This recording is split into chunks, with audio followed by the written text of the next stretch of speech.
আসসালামু আলাইকুম ওয়া রাহমাতুল্লাহ। আপনারা শুনছেন মাহে রমাদান ২০২৫ উপলক্ষে আমাদের বিশেষ আয়োজন তারাবির সালাতে কোরআনের বার্তা। আজ অষ্টম পর্ব।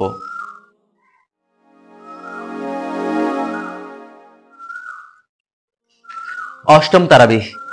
অষ্টম তারাবিতে পঠিতব্য কোরআনের একাদশ পারায় থাকছে সূরা তাওবার অবশিষ্টাংশ, পূর্ণাঙ্গ সূরা ইউনুস ও সূরা হুদের প্রথম ৫ আয়াত। ঘটনাবলী: নবম হিজরিতে সংঘটিত ঐতিহাসিক তাবুক যুদ্ধে অংশগ্রহণ না করা কয়েকজন সাহাবী অনুতপ্ত হয়ে নিজেদেরকে মসজিদে নববীর খুঁটির সাথে বেঁধে রাখেন। পরবর্তীতে তাদের তাওবা কবুল করা হয়। কৃতজ্ঞতা স্বরূপ তারা সাদাকাহ পেশ করেন। পৃথিবীর ইতিহাসে আত্মশুদ্ধির এমন দৃষ্টান্ত বিরল। ঈমানদারদের জন্য এটা তাওবার সর্বোত্তম উদাহরণ। মুসলমানদের বিরুদ্ধে ষড়যন্ত্রের জন্য মসজিদ নামে মদিনায় একটি ঘর নির্মাণ করেছিল মুনাফিকরা।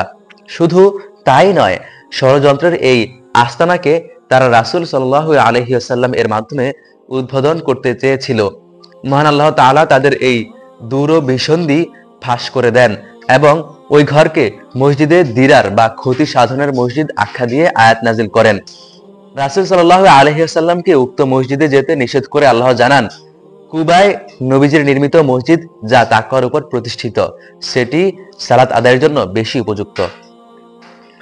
কাব ইবনে মালিক রাদিয়াল্লাহু তাআলা আনহু সহ ৩ জন সাহাবী তাবুক যুদ্ধে অংশগ্রহণ না করার কারণে অনুতপ্ত হন এবং যুক্তি কিংবা অজুহাতের আশ্রয় না নিয়ে নিজেদের ভুল স্বীকার করেন। আল্লাহ তাদেরকে ক্ষমা করে দেন।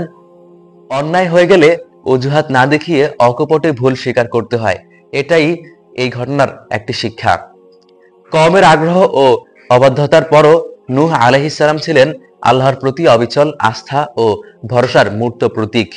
আর অবাধ্যতার কারণে মহাপ্লাবন দিয়ে তার কওমকে ধ্বংস করে দেওয়া হয়।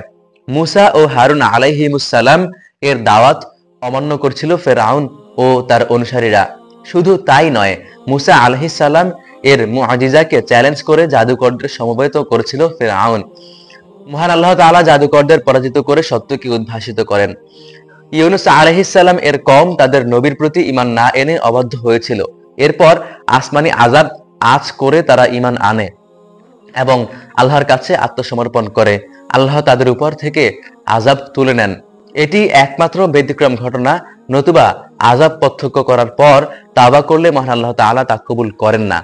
আল্লাহ চাইলে সবাইকে ঈমান আনতে বাধ্য করতে পারেন, কিন্তু সেটা তিনি করেন না, বরং দুনিয়া নামের পরীক্ষাঘারে তিনি মানুষকে অবারিত স্বাধীনতা দেন এবং দেখতে চান কারা স্বেচ্ছায় ঈমান আনে। ঈমান আকীদা। সূরা ইউনূসে আল্লাহর একত্ববাদের যথার্থতা, শিরকের ভয়াবহতার আলোচনা প্রাধান্য পেয়েছে।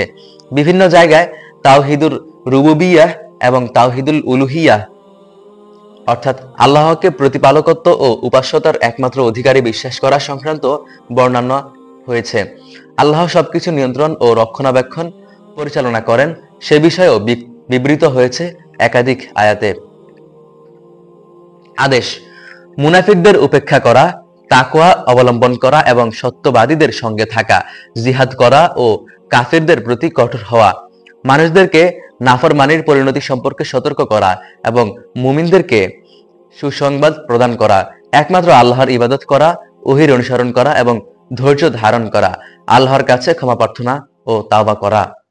নিষেধ: সত্য সম্পর্কে অজ্ঞদের অনুসরণ না করা, ওহীর বিষয়ে সন্দেহকারীদের অন্তর্ভুক্ত না হওয়া, আল্লাহর আয়াত অস্বীকারীদের অন্তর্ভুক্ত না হওয়া, মুশরিকদের অন্তর্ভুক্ত না হওয়া, আল্লাহ ছাড়া অন্য কাউকে না ডাকা, আল্লাহ ছাড়া অন্য কারো ইবাদত না করা।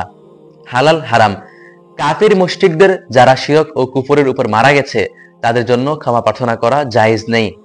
সুসংবাদ ও সতর্কতা: ঈমান গ্রহণে অগ্রগামী মুহাজির, আনসার এবং তাদের নিষ্ঠাবান অনুসারীদের প্রতি আল্লাহ সন্তুষ্টি প্রকাশ করেছেন এবং তারাও আল্লাহর প্রতি সন্তুষ্ট। আল্লাহ তাদেরকে চিরস্থায়ী জান্নাতের সুসংবাদ দিয়েছেন। সৎ কর্মশীল মুমিনদেরকে আল্লাহ তাআলা সুসংবাদ দিতে নির্দেশ দিয়েছেন।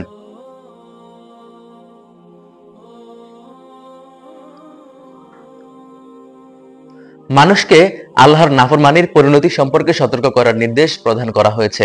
রাসূলুল্লাহ সাল্লাল্লাহু আলাইহি ওয়াসাল্লাম আল্লাহর তরফ থেকে সুসংবাদদাতা ও সতর্ককারী। আল্লাহ যাদেরকে পছন্দ করেন আল্লাহ উত্তম রূপে পবিত্রতা অর্জনকারীদেরকে পছন্দ করেন। দৃষ্টান্ত: বৃষ্টির পানিতে সবুজ উদ্ভিদে ভরে ওঠে ফসলের মাঠ, হয়ে ওঠে নয়নাভিরাম ও সুশোভিত। কিন্তু হঠাৎ আল্লাহর নির্দেশে কোনো দুর্যোগ দুর্বিপাক সেটিকে শূন্য মাঠে পরিণত করে। আমাদের পার্থিব জীবনের ভোগের স্থায়িত্ব তেমন। আমরা যখন নিজেকে পরিপূর্ণ মনে করি, ঠিক তখনই মৃত্যু কিংবা কিয়ামত এসে সবকিছুর প্রলয় ঘটিয়ে শূন্যে পরিণত করে। চ্যালেঞ্জ: কোরআন আল্লাহর পক্ষ থেকে অবতীর্ণ মহাসত্য কিতাব। এই ব্যাপারে কারো সন্দেহ থাকলে তাকে কোরআনের মতো সমৃদ্ধ ও অলৌকিক একটি সূরা রচনা করার চ্যালেঞ্জ ছুড়ে দিয়েছেন মহান আল্লাহ তাআলা। সুসংবাদপ্রাপ্ত ঈমানদারের ৯টি গুণ: তাওবাকারী, ইবাদতকারী, আল্লাহর প্রশংসাকারী, সিয়াম পালনকারী, রুকুকারী, সিজদাকারী, সৎ কাজে আদেশ দানকারী, মন্দ কাজে নিষেধকারী এবং আল্লাহর নির্ধারিত সীমারেখা সংরক্ষণকারী। ফজিলত: হাসবিয়াল্লাহু লা ইলাহা ইল্লাহু আলাইহি তাওয়াক্কালতু ওয়া হুয়া রাব্বুল আরশিল আযীম। আল্লাহই আমার জন্য যথেষ্ট, তিনি ব্যতীত আর কোনো ইলাহ নেই। আমি তার উপরই ভরসা করি এবং তিনি মহান আরশের অধিপতি।